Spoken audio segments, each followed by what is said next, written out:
Hello everyone. This class is about viscosity. So this term viscosity is related to the flow of the liquids. So what does viscosity means? So viscosity means, let me just post the situation. Suppose that this is the tube in which some liquid is flowing, right? Then it has been observed that the liquid flows in the by making the streamlines. So liquid will flow by making the streamlines just like this. And we already have understood what is a streamline, and a streamline is one on this streamline. Each and every constituent particle lying over this streamline will have the same velocity at one point. So that is called as a streamline. Okay, so liquid flows in the tube in the form of streamlines or by making the streamlines. So it has been observed that these streamlines or layers of the liquid travel at different speeds with respect to one another. It happens that the layer which is in contact with the surface of this tube, this is the surface, so the layer which is closest most to the surface of this tube, it will travel at slower or slowest speed. So the velocity of layer or stream close or closest to the surface of tube in which this liquid is flowing. So the velocity of the layer which is closest to the surface of the tube is minimum, right? And as we keep on moving away from the surface of this tube, the speed of the layers or velocity of the layers will keep on increasing. So that means as we move away from the layers, the speed of the successive streamlines or streams, or we can say layers of the liquid, it goes on increasing. So there comes a very important relationship, that how is this happening? This is because there exists some frictional force or due to the relative motion between the layers, different layers of the liquid. The layers of the liquid are not with the clear boundaries, but still the layers, when they move with the different velocities, they have this due to the force of friction happening between the different layers of the liquid. And this frictional force here, it is called as the viscous force. So this is called as viscous force, or it is also called as viscous drag.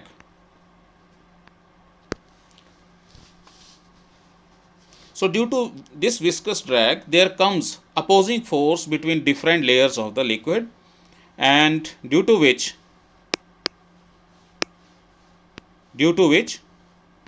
the speed of different layers is different. As you can see here, for example, this is a tube from here to here, then the different layers will have different speeds. I am representing it with their lengths.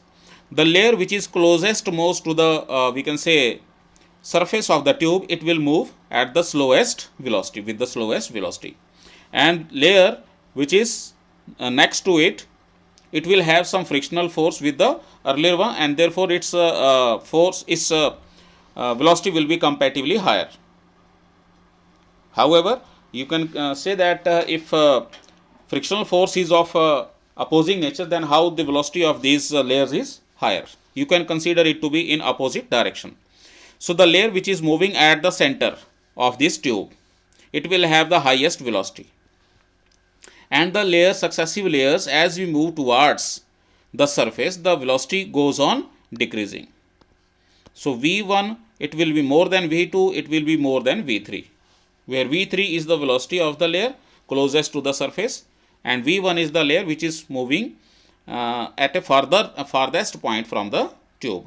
Here we are taking the layer at the center as the farthest, because this will be the only layer which will be farthest from the surface, right?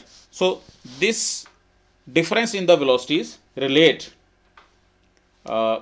the viscous drag force, or we can say viscous force. And this property of the liquid, due to which there exists a frictional force between the different layers of a flowing liquid, this property is called as viscosity. So viscous drag, it has been observed that viscous drag, it is directly proportional to the area of the cross section of the tube, and it is also directly proportional to the velocity gradient. Let us understand first what is this velocity gradient, dv upon dx. As we move away from the surface, this is the dx, right? The velocity of the surface goes on, velocity of the layer as we move away from the surface, it goes on increasing. So that means there is some value of the velocity by which is coming by the change in the distance from the surface. Let me give this example as this. So this is the one layer which is closest to the surface. So its velocity at this point is, for example, v, and after moving away by some distance dx, the velocity becomes v plus dv. So that means during this displacement from the surface, the velocity of the layer increased by this much amount. So this ratio, change in velocity per unit displacement or distance from the surface, this ratio it is called as velocity gradient. This term velocity gradient means this ratio, the change in velocity per unit displacement from the surface of the tube. It measures the change in velocity for 1 unit change in the distance from the we can say surface of the tube. So this is the velocity gradient. So viscous drag, it has been found that viscous drag is directly proportional to the area of the cross section and the velocity gradient. One more thing here to note down is that this distance dx, it is not just the distance to be taken from this surface of the tube. It is just actually the distance between any two layers, or we can say streamlines. So this may be this distance, right? So if the streamlines separates by this much amount of distance, then how much change in velocity of the streamlines takes place? So that is also called as the velocity gradient. Okay.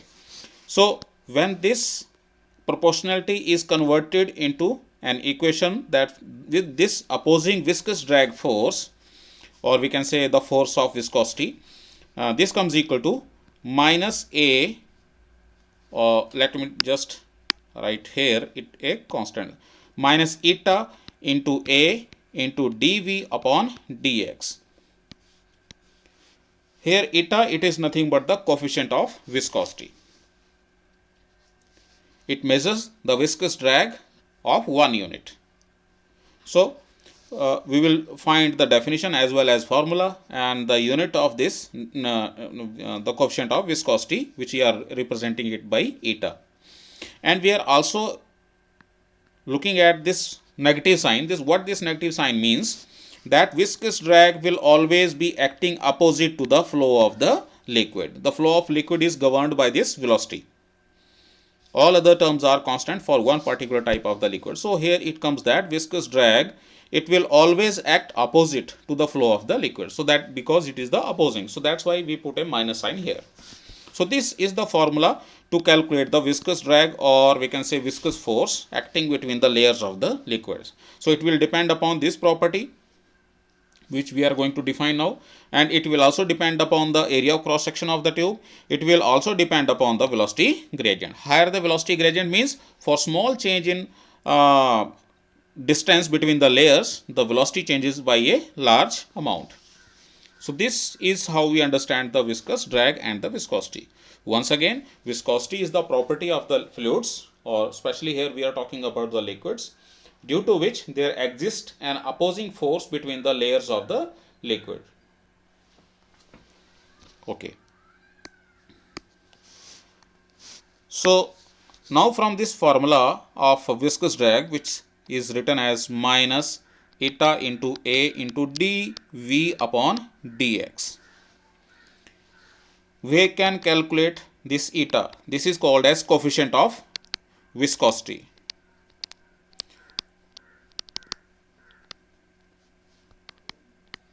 coefficient of viscosity, right?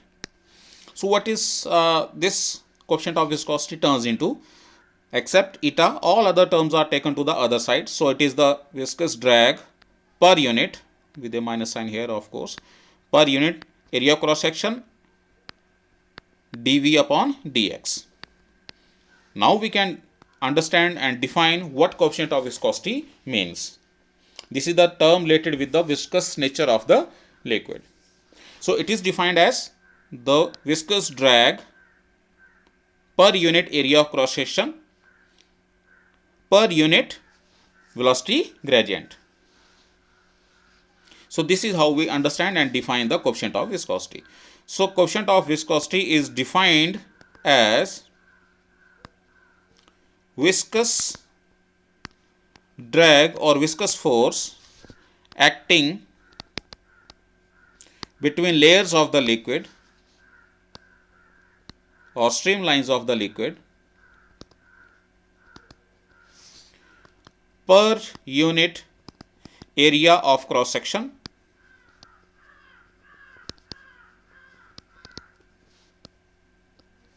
per unit change in velocity per unit change in velocity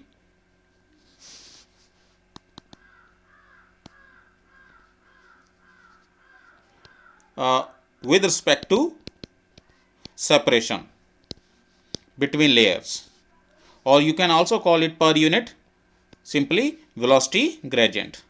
So it is better to write that per unit velocity gradient.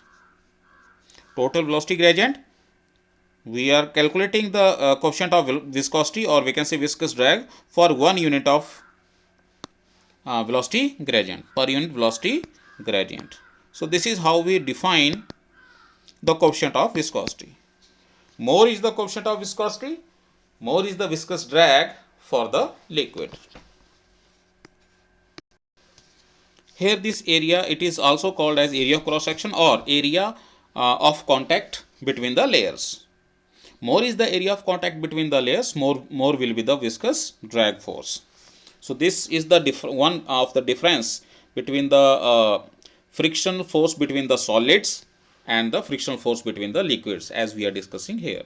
In solids, the frictional force does not depend upon the area of contact of the two objects between which the frictional force is coming into action, and in case of liquids, the viscous drag or frictional force between the layers, it depends upon the area of contact between the layers, right? So we can also define the units for coefficient of viscosity. From here it is clear that the force has the unit as Newton, area has the unit meter square, so it is in denominator, so it is Newton per meter square, and this velocity gradient will have the unit per second, and it will become second. So you can write the units to be Newton meter square, Newton per meter square second, just like this. Or it is Newton per meter square is also known to be the Pascal. So the units of this coefficient of velocity can also take the form Pascal second in SI system, right? And also in series system, the units will be, because the force has the units as dyne, and this area of cross section will have the units centimeter square, so it will become dyne per centimeter square, and time is second. So therefore these are the units for the coefficient of viscosity in smaller system of units, series system. So it is dyne centimeters, sorry, per centimeter square second. So this will be the units. So these are the units in CGS system. So 1 dyne, it is found to be called, also called as 1 poise. Other units of these coefficient of viscosity are, they are either written as dyne per centimeter square second, or they are written as simply poise. So 1 dyne per centimeter square second, it will be equal to 1 poise. And whenever we call the SI system, so 1 Newton in SI system, 1 Newton per meter square second, or which is also called as 1 Pascal second, these the value of this, it comes out to be 10 poise, right? So this 10 poise can also be written as decapoise. So 1 Newton per meter square second of coefficient of viscosity will mean the 1 decapoise. So 1 decapoise simply means 10 poise, decapoise, just like this. So these are some units in which the coefficient of viscosity is measured.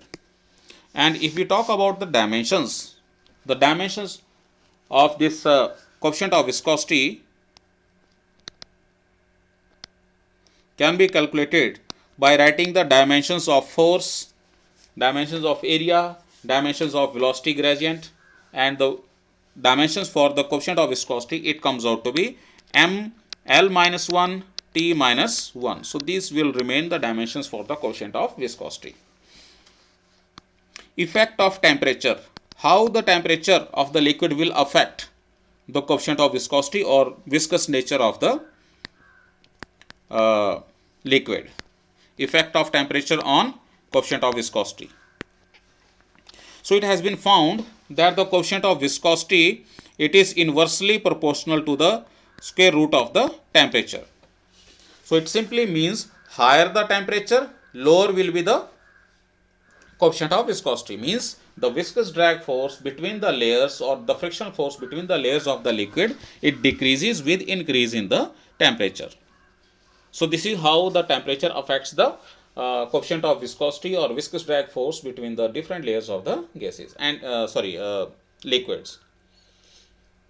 And if we talk about the gases, then the eta will be directly proportional to the temperature. So this is the difference. This is for the liquids. This equation gives the coefficient of viscosity changing with respect to the temperature for gases.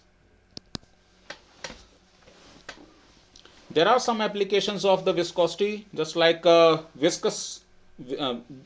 Due to the knowledge of viscosity of liquid, we can decide what kind of liquid will be suitable in particular kind of machine to avoid the we can say the frictional force between the parts of the machine. So this viscosity of the liquid acts as the lubricant. Knowledge of viscosity of the liquid helps us to decide which kind of lubricant can be used in the machines, as you can see in the automobiles, right? Liquid of high viscosity are used in shock absorbers or buffers of the trains. Just like the phenomena of viscosity of air and liquid is used to dampen the motion or slow down the motion of some instruments. So these are some of the applications of the liquid. Viscosity also find an importance as the use in circulation of the blood through the arteries or veins of the human body. So more viscous blood will move slowly. So heart has to do more amount of work. So there must be a particular value of the viscosity. Lesser than that or more than that, it will be a trouble for the human body. So this is how the viscosity plays very important role. So that's all for now. Thank you.